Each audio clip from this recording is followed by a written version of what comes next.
ये तीसरे पार्ट पे है कुंवर सिंह और 1857। पहले हम लोग देखते हैं कि जैसे जो दानापुर में जो विद्रोह हुआ उसको अगर देखा जाए तो इतिहास में बहुत कुछ संयोग होता है। जिस तरह से अप्रैल और मई, विशेषकर 9 मई की घटना, एक तरह से अंग्रेजों ने उस घटना को इनवाइट किया और जिसकी कोई ज़रूरत नहीं थी, और उस घटना ने फिर इतिहास को बदला है। उसी तरह से दानापुर के सैनिकों का विद्रोह लॉयड का टोटल मिसमैनेजमेंट था। जब टेलर ने उसे कहा कि हथियार ले लो, तो हथियार लेने के बदले उसने गलत कदम उठाया, सैनिकों की टोपी उतरवा ली। अब हम सैनिक हैं और हमारी टोपी उतर गई, तो टोपी उतारने का मतलब होता है कि लोगों को लगता है कि मेरा सम्मान चला गया। किसी का मुरेठा उतरवा लिए, किसी का बाल मुड़वा दिए, गर्दन नहीं कटे और बालें मुड़वा दिए, तो बहुत ही अपमानजनक होता है।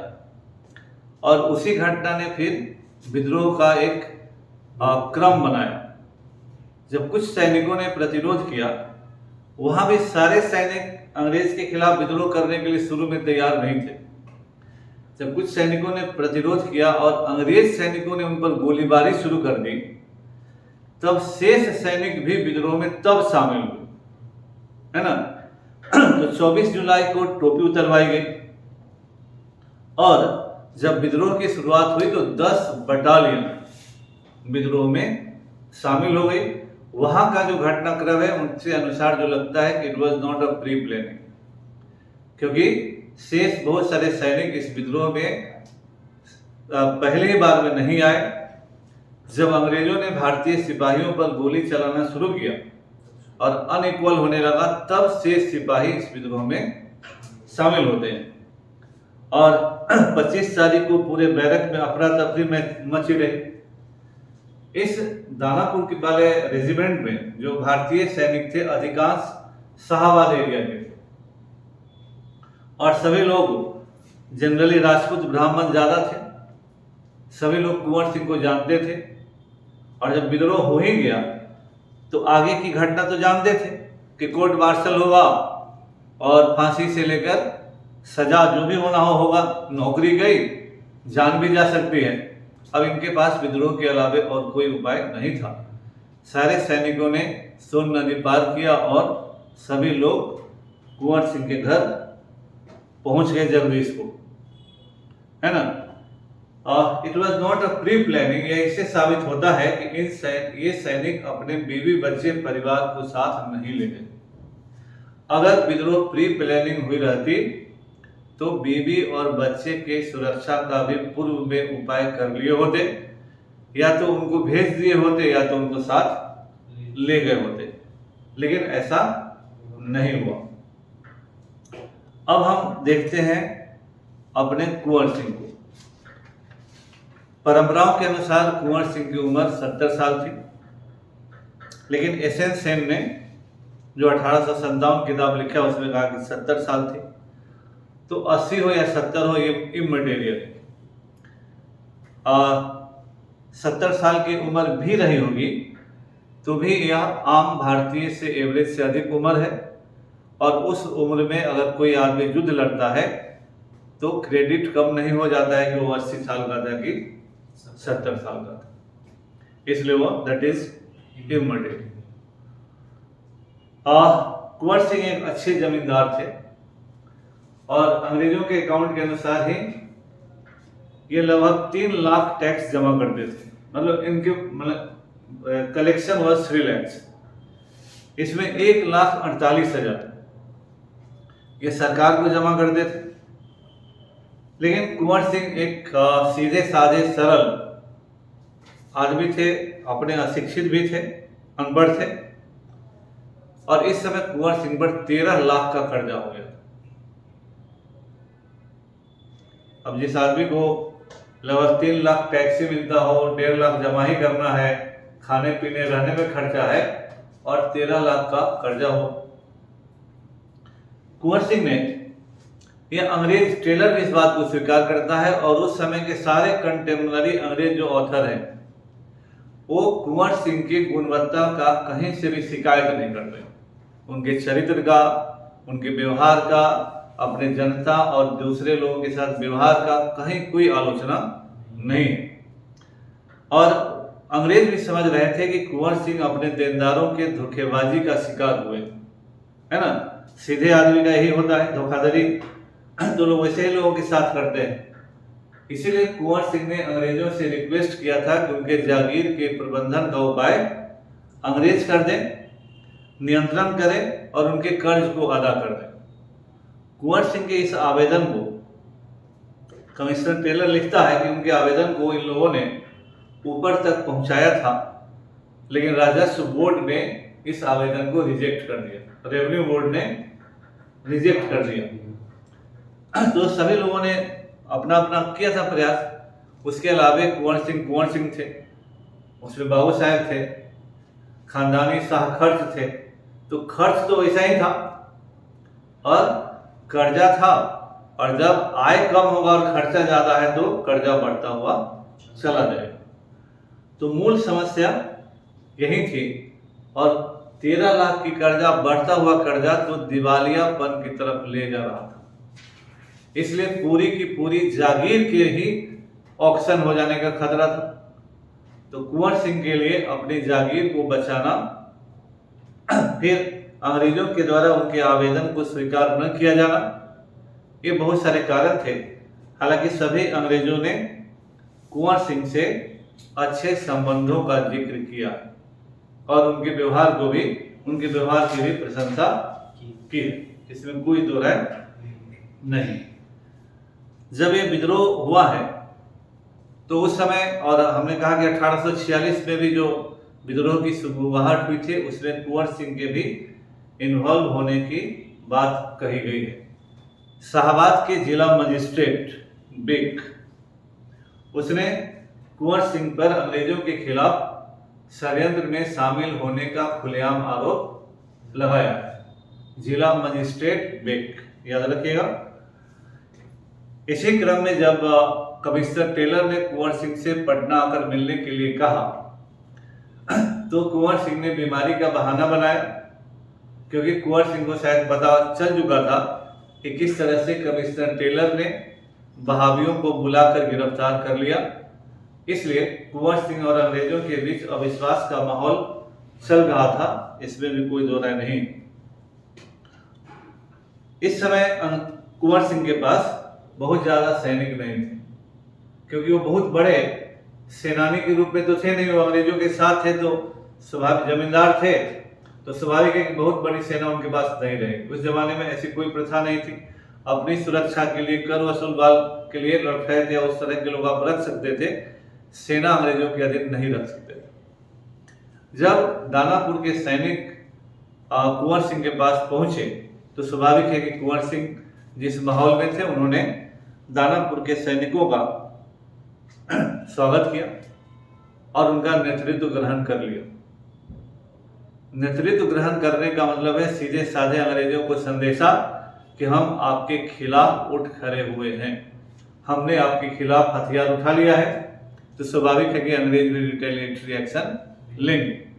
दानापुर के सैनिकों के विद्रोह के बाद दानापुर से कैप्टन डनवार के नेतृत्व में एक सैनिक टुकड़ी, जिसमें कुल लगभग 400 सैनिक थे, गंगा के रास्ते कुंवर सिंह का पीछा, मतलब सैनिकों का पीछा करते हुए आए।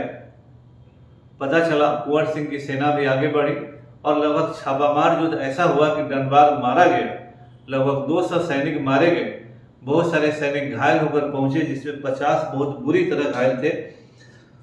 और कैप्टन कमिश्नर टेलर यह देखकर बहुत घबराया, क्योंकि उसके चारों तरफ जो स्थिति बन रही थी पटना जिला में, वह जिला बहुत ही खराब स्थिति था, क्योंकि अगर शाहबाद की स्थिति खराब होगी तो सीधे पटना खतरे में आ जाएगा। इसलिए अब उसने भी अपना करेक्टिव मेजर शुरू किया। अब इधर कुंवर सिंह ने सेना का नेतृत्व लिया, बहुत बंदूक बारूद वगैरह तो नहीं था जो ये लोग गए लेकर वो मिला। शाहबाद का क्षेत्र थोड़ा राजपूत डोमिनेंट एरिया है। कुंवर सिंह परमार राजपूत है जिनको उज्जैन कहा जाता है उस इलाके में, और उस इलाके के बहुत सारे गांवों में उज्जैन राजपूत परमार राजपूत हैं, और सभी लोग कुंवर सिंह के समर्थन में धीरे धीरे आने लगे। बटाईदार भी आ गए, उनके रिश्तेदार भी आ गए। कुंवर सिंह के भाई अमर सिंह, उनके भतीजे ऋतुभंजन सिंह, उनके तहसीलदार हरकिशन सिंह, उनके मित्र निशान सिंह, जयकृष्ण सिंह, 4 अन्य जमींदार नरहन सिंह, ठाकुर दयाल सिंह, विशेश्वर सिंह, एक और मुसलमान वकील थे, और भी कई लोग इनका साथ देने के लिए आ गए। अब एक तरह से Kunwar Singh centre of gravity बने, और बहुत सारे लोग जो उनके साथ सिंपैथी रखते थे, they all came together. Jagdishpur से कुंवर सिंह ने अपने सैनिकों के साथ आरा पर हमला किया। आरा जेल से सारे कैदियों को रिहा कर दिया, और जहां अंग्रेज सैनिक टुकड़ी थी उसको घेर लिया। अंग्रेज मजिस्ट्रेट H.C. बेक, बेक का पूरा नाम H.C. बेक था, उसने आरा में जितने भी इम्तिहान में सवाल आया हुआ है, जितने भी अंग्रेज थे उनको लेकर एक 2 तल्ले मकान में उसने शरण ली। उसी भवन को आज के समय में आरा हाउस कहा जाता है, जो महाराजा कॉलेज कैंपस के अंदर में है ना, आरा हाउस कहा जाता है। और इसी जगह 1903 में वाइसराय लॉर्ड कर्जन ने एक तख्ती पत्थर की पट्टी लगवाया, जिसमें लिखा हुआ है कि 27 जुलाई से 3 अगस्त तक, यहाँ सैनिक लोग 27 जुलाई से 3 अगस्त तक रहे, और इनकी सुरक्षा में 9 यूरोपीय, 6 यूरेशियन, 3 भारतीय और 60 सिख सैनिकों ने अपना योगदान दिया। और कुंवर सिंह की तरफ से कहा जाता है कि लालच लुभावना दिया गया, लेकिन उन लोगों ने समर्पण नहीं किया। हालांकि ये भी बात है कि अगर कुंवर सिंह चाहते तो पूरी सेना के साथ हमला करते तो फिर ये लोग बचते नहीं, लेकिन कुंवर सिंह के द्वारा कभी भी कहीं भी किसी दूसरे गैर लोगों के साथ बुरे व्यवहार नहीं हुए, इसका प्रमाण अंग्रेज भी देते हैं। इसके बाद कुंवर सिंह ने अपने प्रशासन को वेल इस्टेब्लिश किया वहां पर। तो आरा हाउस याद रखिएगा, और कर्जन ने वहां पर पत्थर का प्लेट लगाया, याद रखिएगा, और अब जो बता रहे हैं उसको भी याद रखिएगा। प्रशासन को भी उन्होंने मजबूत किया, और वहीं के शेर गुलाम याहिया को आरा का मजिस्ट्रेट नियुक्त किया। आरा के मिल्की मोहल्ला के निवासी, मिल्की मोहल्ला है आरा में, उसके निवासी शेख मोहम्मद अजीमुद्दीन को पूर्वी थाना का जमादार और दीवान शेख अफजल के पुत्र तुराब अली एवं खालिम अली को, तुराब अली और खालिम अली को कोतवाल नियुक्त किया, पूर्वी और पश्चिमी थाना का। अर्थात कुंवर सिंह वैसे चंद विद्रोहियों में शामिल हैं जिन्होंने अपने अधिकार किए गए क्षेत्र में प्रॉपर प्रशासनिक व्यवस्था लागू करने का प्रयास किया, भले ये थोड़ा कम समय के लिए। ठीक है, तो आरा पर गिरफ्तार करने के बाद इन्होंने एक प्रशासनिक व्यवस्था स्थापित करने का प्रयास किया। इसी बीच क्या हुआ कि मेजर विंसेंट आयर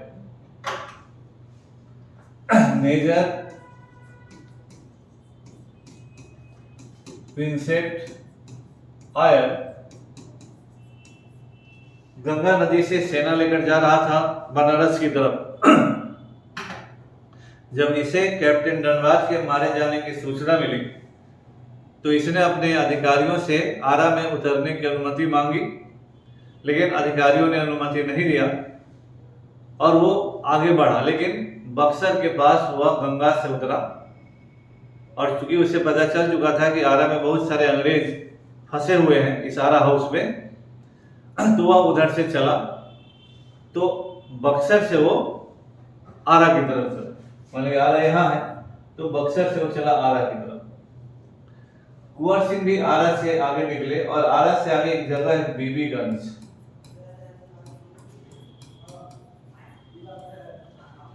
यहाँ पर दोनों की सेनाओं में भिड़ंत हुई।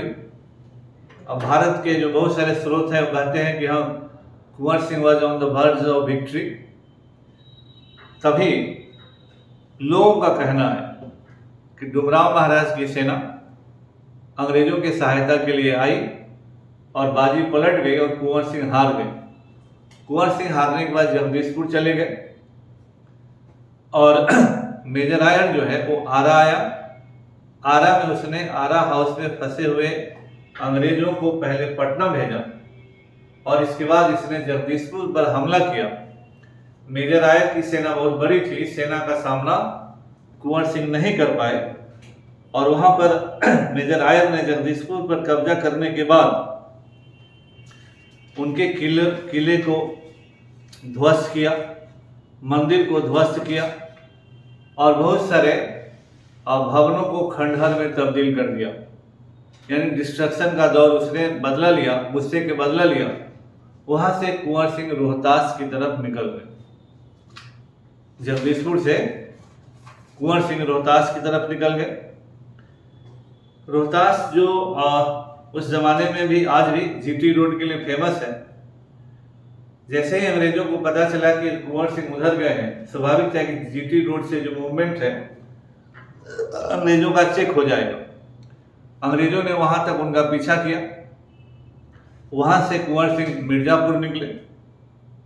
मिर्जापुर से कुंवर सिंह फिर रीवा गए। रीवा के राजा ने कुंवर सिंह का विरोध किया, दोनों में झंझट भी हुआ, इसलिए कुंवर सिंह को रीवा छोड़ना पड़ा। लेकिन यहाँ आते आते तक कुंवर सिंह की सेना की संख्या काफी घट गई। बहुत सारे लोग कुंवर सिंह को छोड़कर भाग गए। मिर्जापुर और रीवा के इलाके में बहुत ज्यादा सहयोग नहीं मिला, लोगों ने ही सहयोग नहीं दिया। वहां से कुंवर सिंह बांदा चले गए, है ना।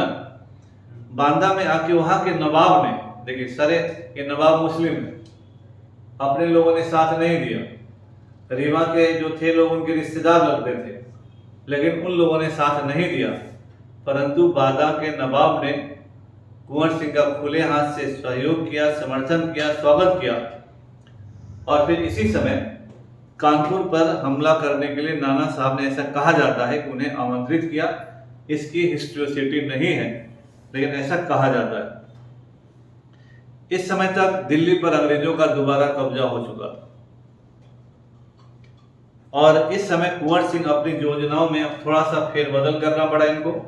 और कहा जाता है कि नाना साहब के आग्रह पर ग्वालियर की सैनिक टुकड़ी के निमंत्रण पर नवंबर 1857 में कानपुर की तरफ चले। कानपुर की लड़ाई में जब हुआ तो कहा जाता है, कुछ लोगों का मानना है कि कुंवर सिंह और नाना साहब की मुलाकात हुई, लेकिन कुछ लोगों का कहना है कि ऐसा नहीं हुआ।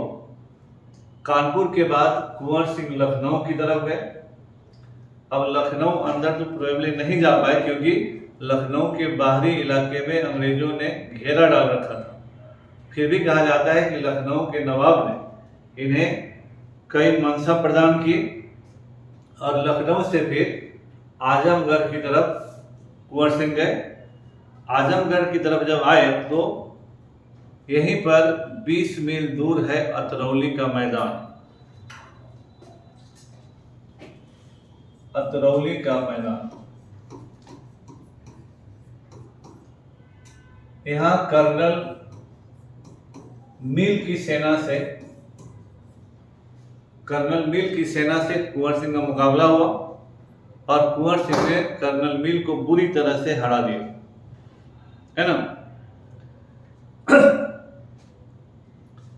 ये ध्यान देने का बात है कि कुंवर सिंह विद्रोहियों, चंद विद्रोहियों में शामिल है जिन्होंने अंग्रेजों को कई युद्धों में हराया। शेष किसी भी विद्रोही के द्वारा आउटराइट किसी भी युद्ध में अंग्रेजों को नहीं हराया गया। अचानक जो युद्ध हुआ वो अलग था, लेकिन और इसके बाद कुंवर सिंह ने आजमगढ़ पर कब्जा कर लिया। कुछ दिनों तक आजमगढ़ में रहने के बाद कुंवर सिंह वहां से चलेंगे, क्योंकि अंग्रेजों को आजमगढ़ पर कुंवर सिंह का कब्जा पसंद नहीं था, स्वाभाविक है। और आजमगढ़ पर दोबारा कब्जा करने के लिए अंग्रेजों ने काफी जोर लगाया। कर्नल लॉर्ड मार्क ने 6 अप्रैल 1858 को आजमगढ़ पर घेरा डाला। कुंवर सिंह को प्रतीत हुआ कि इससे लड़ना संभव नहीं है। कुंवर सिंह वहां से निकले और आजमगढ़ से निकलकर अब इन्होंने समझा कि अब अपने देश लौट चलना चाहिए, क्योंकि अभी बाहर घूम रहे थे। तो सबको लगता है कि जब आप मुश्किलों में हो तो अपने लोगों के बीच में आ जाना चाहिए। कुंवर सिंह ने बिहार लौटने के क्रम में रणनीतिक तौर पर लौटना उचित माना और गाजीपुर के पास उन्होंने अपनी योजना बनाई और एक था कि वहां से हम गंगा क्रॉस करके चले आएंगे जगदीशपुर। लेकिन अंग्रेज सेना भी लगातार उनका पीछा कर रही थी, इसलिए उन्होंने अपनी सेना को कई टुकड़ियों में बांट दिया और यह अंग्रेजों को एहसास दिलवाते थे कि हम यहाँ आने वाले हैं। कुछ सेना को वहां भेज दिया और अपने इधर निकल गए। अंग्रेज जब तक वहां जाते, कुंवर सिंह थोड़ा आगे निकल जाते। ऐसा ही काम उन्होंने तानू नदी के पास किया कि अपने नहीं गए और जनरल लुगार्ड की सेना को भ्रम में डाल दिया और शेष सेना के साथ वो गाजीपुर की ओर प्रस्थान कर गए। तो लुगार्ड उनका पीछा लगातार कर रहा था। इधर दूसरी ओर डगलस के नेतृत्व में भी एक सेना कुंवर सिंह के पीछे लगी हुई थी। नधई के पास, बलिया जिला में है एक नधई जगह, यहां पर कुंवर सिंह और डगलस की सेना के बीच युद्ध हुआ और डगलस इस युद्ध में भी हार गया, जिसके कारण उसे पीछे हटना पड़ा। नधई के पास जो युद्ध हुआ, फिर कुंवर सिंह ने अपने सेना को 3 टुकड़ियों में बांट दिया, क्योंकि अंग्रेज बहुत इंटेंशनली उनका पीछा कर रहे थे। इन लोगों ने प्लान किया कि मनोहर ग्राम होते हुए ये लोग गंगा नदी पार करेंगे और यह अफवाह फैलाया गया अंग्रेजों के लिए कि कुंवर सिंह बलिया के पास हाथियों से गंगा नदी पार करेंगे। लेकिन कुंवर सिंह ने प्लान किया कि वह बलिया से 6 किलोमीटर आगे शिवपुर घाट, याद रखिएगा, उन्होंने शिवपुर घाट से गंगा नदी को पार करने का फैसला किया। लेकिन तुरंत ही जानकारी मिली अंग्रेजों को। लेकिन अंग्रेज जब तक शिवपुर घाट पहुंचते, कुंवर सिंह की बहुत सारी सेना पार कर गई थी और स्वयं आधा गंगा नदी में पहुंच गए थे। यहीं पर अंग्रेजों की गोली उनके हाथ में लगी और लगे हुए गोली का विष शरीर में न फैले, इसलिए बहादुरी है और हर हाल में बहादुरी है कि उस आदमी ने अपने बां हाथ को तलवार से काट दिया और गंगा मां को भेंट कर दिया। यह कोई अगेन मामूली बात नहीं है। उसी घायल अवस्था में कुंवर सिंह गंगा नदी पार करते हैं और जगदीशपुर पहुंचते हैं। उस समय कुंवर सिंह के साथ 2000 सैनिक रहते हैं। कुंवर सिंह जब जगदीशपुर पहुंचते हैं तो फिर से अंग्रेजों में हड़बड़ाहट होती है और कैप्टन ली ग्रैंट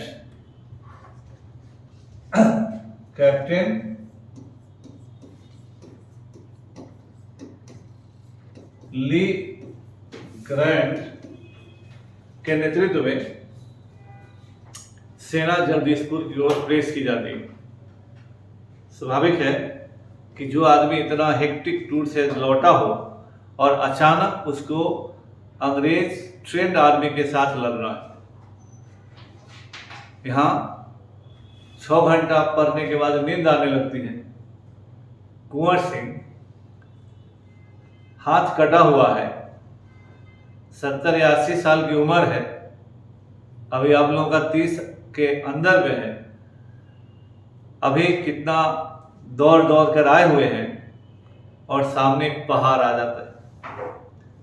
ली ग्रैंड की सेना, यह बूढ़ा शेर फिर से निकलता है, फिर उसी घायल अवस्था में वह लड़ाई लड़ता है। न केवल लड़ाई लड़ता है बल्कि ली ग्रैंड की सेना को बुरी तरह हरा देता है। बूढ़ा थका हुआ आदमी, हाथ कटा हुआ, हर तरह से डिप्रेशन का शिकार हो जाता और आदमी। और यह आदमी 22 April 1858 he defeats the army of Le Grand. और इसी के उपलक्ष्य में 23 अप्रैल विजय दिवस बिहार में और तो भारत के स्तर पर मनाया जाता है ना। तो कुंवर सिंह का जो पूरा लाइफ है यह डेयरिंग लाइफ है।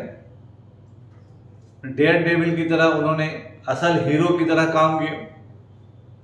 उम्र का कोई प्रभाव नहीं। यहाँ आजकल नौजवान लोग ही थकने लगते, 60 साल के बाद लोगों को लगता है कि जीवन खत्म हो चुका है। और कुंवर सिंह ने उस उम्र में कारनामे किए जिस उम्र में लोग खाट पकड़ लेते हैं। तो that is like a real hero. इसलिए कुंवर सिंह पहले क्या थे, बाद में क्या हुआ नहीं हुआ, उससे ज्यादा महत्वपूर्ण है कि जब कुंवर सिंह ने तलवार उठाया उसके बाद क्या हुआ। उसके पहले तो सारे लोग अंग्रेजों के साथ थे, लेकिन once he took the sword, एक बार तलवार उठाया तो कभी भी उस तलवार को अपमानित नहीं होने दिया। कुंवर सिंह 1857 के वैसे विद्रोहियों में जिन्होंने एक नहीं कई बार अंग्रेजों की सेना को पिस्ट बैटल में हराया। 1857 की लड़ाई में किसी भी योद्धा ने, किसी भी नेता ने अंग्रेजों को इस तरह सीधी लड़ाई में नहीं हराया। और जब कुंवर सिंह ने अंतिम सांसें ली, जब उनकी आंखें बंद हुई, तो कुंवर सिंह एक विजयी योद्धा के रूप में संसार से विदा होते हैं। इसलिए बिहार के इतिहास में कुंवर सिंह का नाम केवल बिहार के इतिहास में नहीं, भारत के इतिहास में भी अमर है। और कई अंग्रेजों ने भी उनकी उपलब्धि की बहुत प्रशंसा की है। और सारे विद्रोहियों के मुकाबले नाना साहब पर अंग्रेजों की हत्या का आरोप लगा, झांसी की रानी पर अंग्रेजों की हत्या का आरोप लगा। जो भी मेजर लोग हैं उन्हें अंग्रेजों के खिलाफ बुरे व्यवहार करने का आरोप लगा, लेकिन खुद अंग्रेजों ने इस बात को स्वीकार किया कि कुंवर सिंह ने किसी भी अंग्रेज या महिला या वृद्ध के साथ कोई बुरा व्यवहार नहीं किया। यह कुंवर सिंह के चरित्रगत ऊंचाइयों को बतलाता है। व्यक्ति के रूप में भी सम्मानित रूप से रहे और योद्धा के रूप में भी वो अपराजय मरे, इसलिए शहीद हुए देश के लिए। इसलिए कुंवर सिंह का नाम बिहार के लिए नहीं भारत के स्वतंत्रता संग्राम में अमर है।